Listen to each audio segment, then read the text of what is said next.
Des marins français s'entraînent avec des US Marines sur les plages de Djibouti.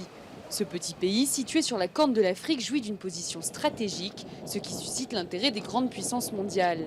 Ici, à Arta, à 50 km de Djibouti-Ville, 500 soldats français stationnés dans le pays et une cinquantaine de marines américains participent à un exercice interarmé et interallié.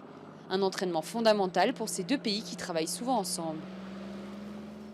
Nous avons avec les Américains un certain nombre d'intérêts communs et une vision partagée de nos intérêts géostratégiques dans cette région très importante, autant pour eux que pour nous, ce qui nous conduit à opérer conjointement. Djibouti est situé en face du détroit de Bab el-Mandeb, le quatrième passage maritime mondial pour l'approvisionnement énergétique.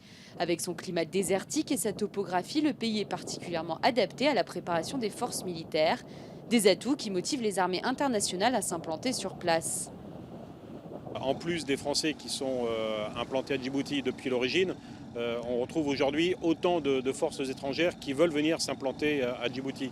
Les Américains, bien sûr, les Japonais, les Italiens, les Chinois maintenant et certainement dans un avenir proche les Saoudiens. Donc l'emplacement est éminemment stratégique sur le plan mondial. Un traité de défense prévoyant que la France défende l'intégrité territoriale de Djibouti lie depuis 2011 les deux pays. Les Américains, eux, sont venus à Djibouti après les attentats du 11 septembre pour lutter contre le terrorisme. Puis d'autres armées se sont implantées dans le pays face à l'insécurité grandissante de la région de la Corne de l'Afrique qui menace aussi la sécurité mondiale.